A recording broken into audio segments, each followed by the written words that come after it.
12월 19일 네트워크 매거진 시작합니다. 서울에 있는 대학 상당수가 용적률을 거의 소진한 것으로 조사됐습니다. 용적률과 높이 제한으로 건물 신축이나 증축이 불가능한 대학만 9곳에 이르는데 서울시가 이 같은 어려움을 해결하기 위해 대책 마련에 나섰습니다. 첫 소식 고서정 기자입니다. 서울의 한 대학교입니다. 자연경관지구라 28m 높이 제한이 있고 기존 용적률을 90% 이상 사용해 신축이나 증축도 불가능합니다. 이렇다 보니 학교 밖에서 실험을 할 정도입니다. 외부로 나가가지고 실험을 하는 경우가 또 시간도 많이 뺏기고 비용도 또 추가로 발생하게. 서울의 대학 대부분이 용적률 200% 이하입니다. 서울 시내에서 더 이상 신축이나 증축을 할 수 없는 대학은 이곳 홍익대를 비롯해 9곳에 이릅니다. 지하를 개발을 해서 채광 문제를 조금 해결하고 학지상으로는 전혀 할 수가 없는 거죠. 서울시는 지난 10일 이 같은 문제 해결을 위한 대학 도시계획 지원 방안을 발표했습니다. 같은 캠퍼스 안에서는 녹지나 운동장의 용적률 여분을 다른 건물에 넘겨주는 방식으로 기존 용적률을 1.2배 늘릴 수 있습니다. 연구 공간과 창업시설 등 혁신 성장구역은 아예 용적률 제한이 없어집니다. 더 높은 층수로 또 더 큰 용적률로 한다면 기업과 대학이 함께 할 수 있는 그러한 R&D 공간이 만들어질 수 있을 것이고. 서울시는 대학 용적률과 높이 제한을 완화하는 관련 조례 개정 작업을 내년 상반까지 마칠 예정입니다. TV조선 고서정입니다. 경남 구성엔 해마다 겨울이면 국제 멸종 위기종인 독수리떼가 3,000km 떨어진 몽골에서 날아옵니다. 마을 주민들이 먹이 주기를 하면서 독수리가 점점 늘어났는데 어느덧 독수리는 마을 주민들의 귀한 겨울 손님이 됐습니다. 이성진 기자입니다. 검은 독수리가 떼지어 하늘을 빙빙 돕니다. 마을 주민들이 논바닥에 먹이를 갖다 놓자 독수리들이 착륙해 서로 먹이 다툼을 벌입니다. 3,000km 떨어진 몽골에서 날아온 독수리들입니다. 엄청나게 신기했고 독수리를 실제로 보니까 엄청나게 컸어서 놀랐고 즐거웠어요. 독수리는 경기 파주와 강원, 철원 등지에서도 겨울을 납니다. 고성 지역 주민들은 1990년대부터 독수리에게 먹이를 주기 시작했습니다. 지금은 700여 마리로 늘었는데 주민과 동물보호단체는 다친 독수리도 돌봐주며 정성을 쏟습니다. 날려 보냈는데 저녁에 가보면 콘테이너 앞에 와 있는 거. 그런 거 보니까 참 되게 흐뭇하죠. 고성군은 지역을 찾는 독수리를 활용해 축제를 열며 관광 자원으로도 활용하고 있습니다. 계속 독수리도 오고 이걸 관광 상품화를 하기 위해서 군비도 계속 지원을 해서 경남 고성 등 우리나라를 찾아온 독수리들은 내년 4월쯤 다시 몽골로 돌아갑니다. TV조선 이성진입니다. 성남 종합버스터미널이 이달 말 운영을 종료합니다. 코로나19 여파로 승객이 반토막 나면서 경영난이 심해진 건데 지자체가 예산까지 지원했지만 폐업을 막기엔 역부족이었습니다. 김승돈 기자입니다. 지난 2004년 운영을 시작한 성남시 종합버스 터미널입니다. 대합실은 한산하고 일부 상가는 영업을 중단했습니다. 한쪽에는 터미널 폐업을 알리는 현수막이 붙어 있습니다. 없어지면 당장 불편하죠. 이 추운 겨울에 여기 와서 기다렸다 버스 타고 나가는데 성남 터미널 운영업체는 이용객이 줄고 적자가 쌓이자 이달 말 폐업하기로 결정했습니다. 2019년 하루 평균 6,700명이던 터미널 이용자는 코로나19 여파로 반토막 났습니다. 67개 노선에 554대였던 버스도 31개 노선 234대로 줄었습니다. 전철 노선이 다 돼 있고 지방은 먼 데는 SRT가 다 대체를 하고 있고 손님이 이제 더 이상 늘어날 여지가 없어요. 성남시가 올해 터미널에 16억 원을 지원했지만 폐업을 막지는 못했습니다. 성남시는 기존 택시 승강장 주변에 임시 터미널을 운영할 방침입니다. 승차장과 하차장은 터미널 주변 도로를 임시로 사용하고 박차장은 터미널 인근에 있는 대형 공용 주차장을. 고양시 덕양구 화정시외 버스터미널도 경영난이 악화되면서 운영업체가 시의 면허를 반납하고 폐업을 신청했습니다. TV조선 김승돈입니다. 지난 3월 동아시아에서 처음으로 경북 포항에 들어선 애플 개발자 아카데미에서 1기 수료생들이 배출됐습니다. 그동안 70개가 넘는 앱을 개발하고 국내 대회에서 상을 휩쓰는 성과도 냈습니다. 김동영 기자의 보도입니다. 휴대전화에 저장한 암벽 등반 영상들이 앱 하나로 단숨에 정리됩니다. 또 다른 앱은 아이들이 쉽게 읽을 수 있게 한 문장씩 글을 보여줍니다. 지난 3월 동아시아에서는 처음으로 경북 포항에 들어선 애플 개발자 아카데미 수료생들이 개발한 앱들입니다.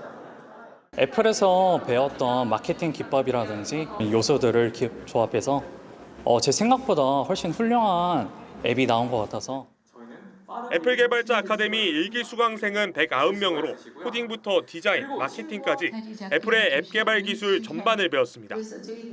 개발한 앱만 70개가 넘고 국내외 각종 대회에서 상을 휩쓸기도 했습니다.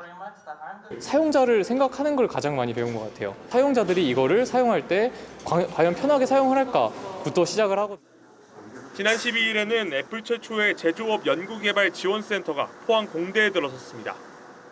이곳에서는 중소기업을 대상으로 스마트 제조업 기술을 교육할 예정입니다.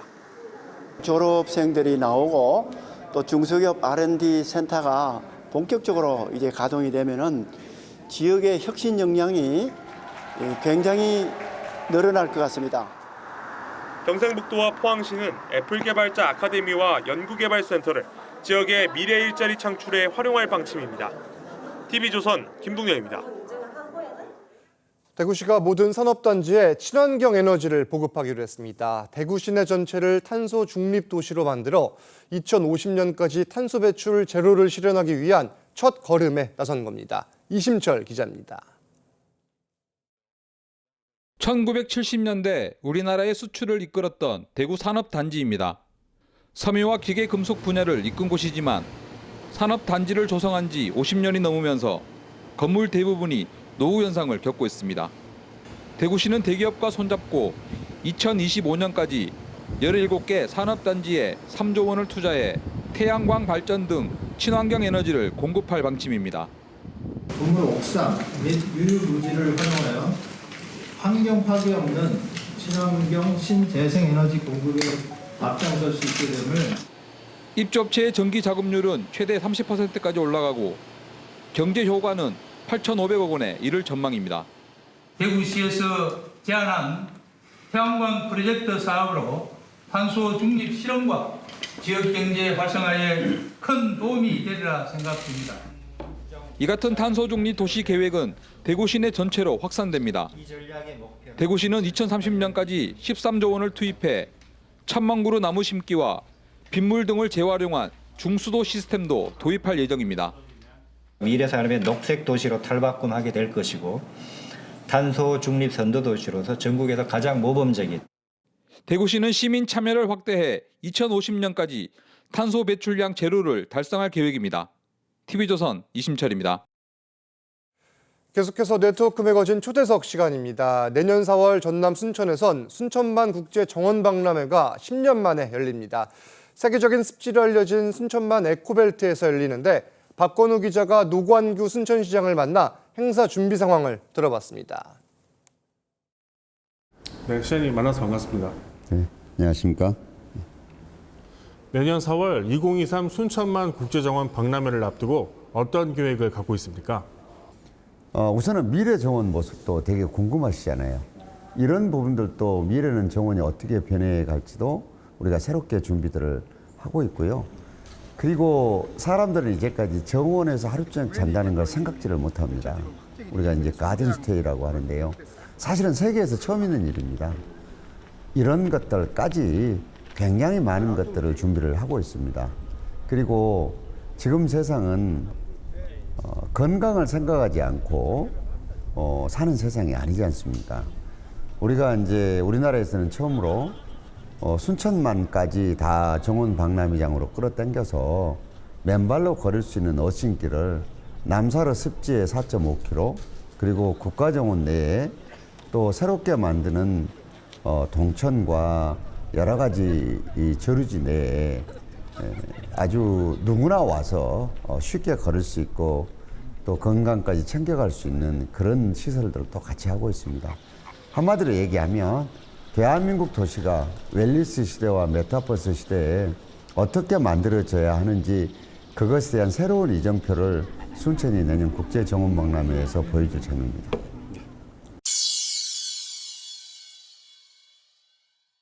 특히 습지 문제는 도시 간의 연합이 훨씬 더 전 세계에 있는 사람들에게 더 많은 보편적인 도움을 줄 수 있다는 것들을 이제 알게 됐습니다. 그래서 우리가 세계 자연 보전 연맹도 같이 들렸는데요.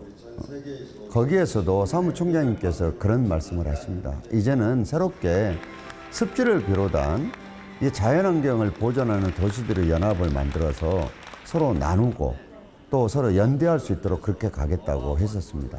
그래서 우리는 세계사회에 다 얘기했습니다. 우리가 순천만을 오늘날까지 보존하면서 우리가 가졌던 경험과 노하우들을 세계 모든 각국의 도시들과 나누겠다. 그리고 내년 국제정원박람회에서는 이러한 노력들을 도시로 끌어들여서 도시의 모습을 어떻게 바꾸는 것까지를 보여드리겠다.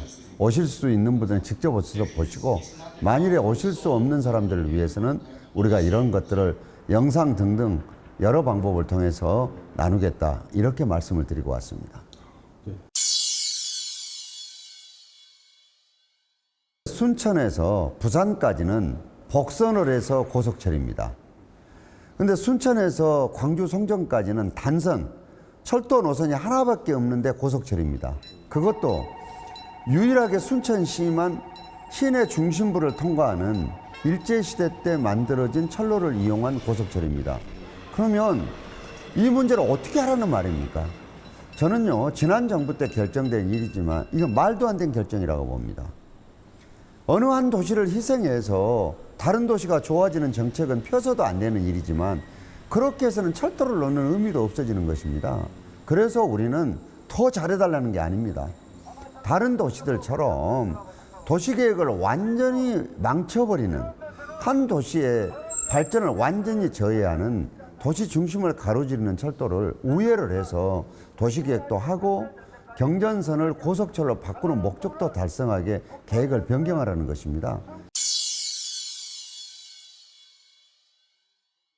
그리고 사실 우리가 지금 고민해 봐야 될 것이요. 대한민국에 있는 모든 사람, 돈, 정치적인 힘을 수도권 벨트가 다 지금 가져가고 있습니다. 그렇게 해서 사람들을 더 행복하게 만들고 국가를 더 강력하게 만들어주는 것이 아니라 굉장히 많은 문제들을 지금 야기하고 있습니다. 이 문제를 해결할 수 있는 곳은 저는 유일한 게 남해안 벨트라고 생각합니다. 왜? 북쪽으로는 우리가 더 이상 갈 수가 없으니까요.